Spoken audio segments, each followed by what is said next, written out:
মুমিন তুমি নাও প্রস্তুতি, আসছে আবার কুরবানি। দিতে হবে তোমার মালের যাকাত, পরকালে তুমি চাও যদি না যাও।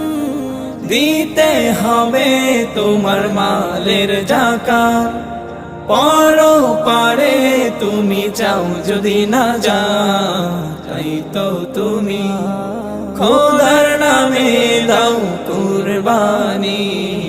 মুমিন তুমি নাও প্রস্তুতি, আসছে আবার কুরবানি। মুমিন তুমি নাও প্রস্তুতি, আসছে আবার কুরবানি। মুমিন তুমি নাও প্রস্তুতি, আসছে